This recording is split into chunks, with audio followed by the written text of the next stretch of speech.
Are you working your way to the ash or to the grave? Is it just a cliche for you to stop and smell the roses?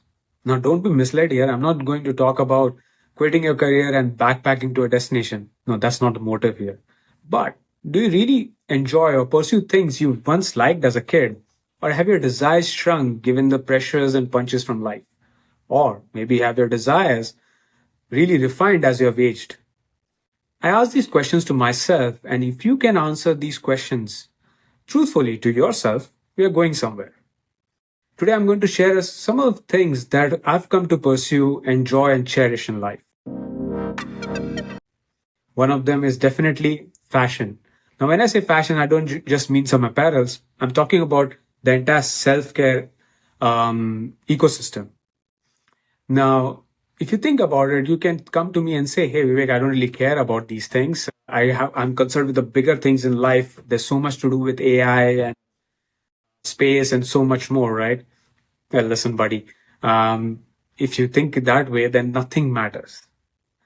The universe, the entire existence of the universe, in that existence, we are just a speck in the duration of time. But it matters deep down because if you think about yourself standing in front of a mirror, no person with an ounce of self respect can look at themselves in the mirror and say they don't want to look good. Every single one cares.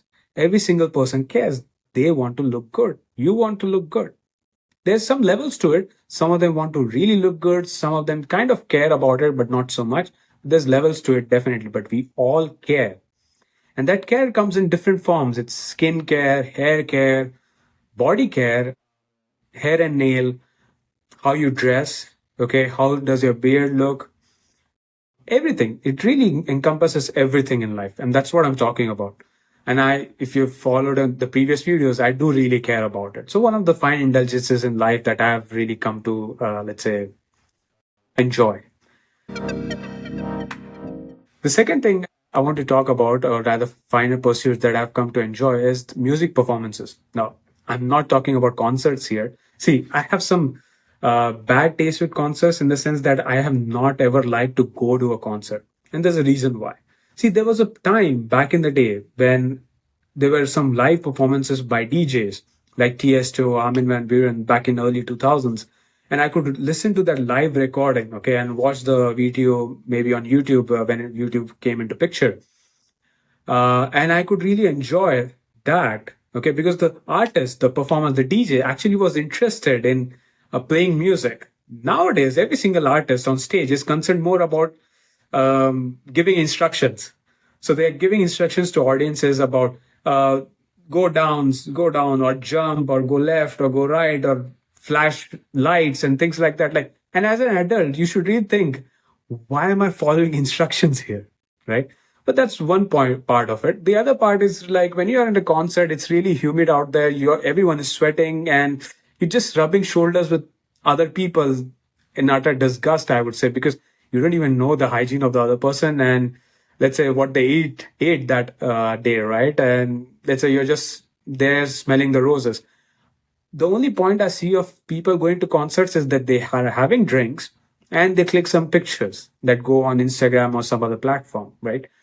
Maybe they have a fun time, but it's just not something that's so fine to be cherished. At least in my say understanding. What I meant by music performance is the performance where you can actually see the artist perform, and while you can sit and enjoy the performance with a pair of appetizers and some drinks, and you can really, let's say, cherish the performance, or maybe an opera performance. It even has a story to it. So there's a lot of things, the finer things you can enjoy when it comes to music as well. There's some excellent performers out there like that. So that's one of the things that I've come to enjoy. The third thing definitely would be for me arts and architecture. Now, when I say arts, I'm not talking about some red stripe painted on a canvas and you stand there admiring it. No, that's not what I'm talking about. I don't understand that kind of art. But if you think about it, even on evolutionary basis, when all things done, all the hunting and gathering is done, even cavemen were interested in painting. That's why we had cave paintings, right?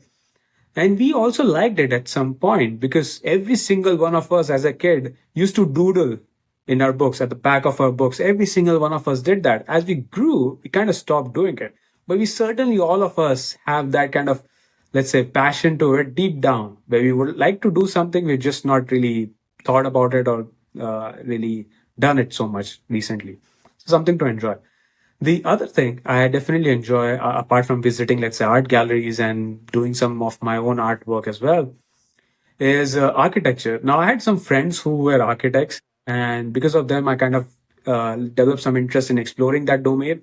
But post that, I kind of went on independently and started enjoying architecture more in the sense of castles and palaces and the history of it, and really admire the structures that were created in the historic times, right? So, another fine thing to enjoy. Now, the other thing is, if travel is your hot button, then more power to you. It's not really for me. It really depends on the company. If I have some good company, I would definitely like to travel with them. But otherwise, I tend to avoid much of travel for myself. But that's something you can definitely enjoy. Now, this one thing, this is controversial because most of us have given up on it, which is books, reading books.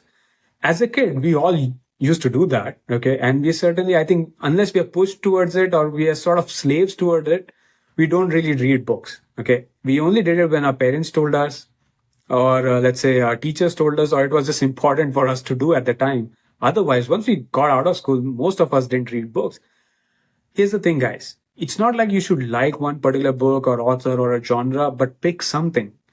Read continuously because it's a bottomless pit of knowledge. Okay. You will always find something new. You don't have to like everything. Okay. Like there's some authors that I just read about them and I don't want to read the book because I don't like the author. So there are things like that. Okay. And you can pursue as you like, but do definitely read books, add it to your agenda. You might really find something enjoying. So please do that. The other thing you can absolutely do is enjoy space. Now, when I say space in the sense of not space, but space in the sense of like looking up in the sky and the space in the universe, right?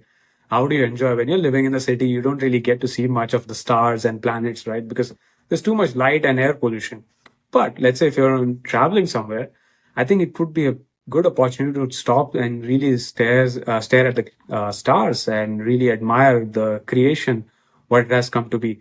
Not particularly creation in the sense of God, however, if you believe in that for sure, but also the creation in itself, like how does the universe came to be, and we are just like this pale blue dot out there in the universe, right? So something to admire and something to really learn about. One of the big passions I have is to have sort of like a personal space for myself, and in that put a proper telescope so I can actually admire the stars at night. So some of the telescopes are a little too pricey, and I'm still working towards some kind of acquiring them. But before I do that, I want to actually enhance my knowledge of how do you even, let's say, calibrate the telescope, or what kind of stars you look for, or what are visible from the from our planet or from the sky that I live in currently. So things like that. Okay.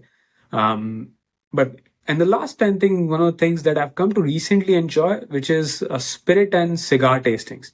Now, I've not really been much of like a person who has indulged in spirits or wines and things like that. My choice of drink has been usually a whiskey, but that too not much and not very recently.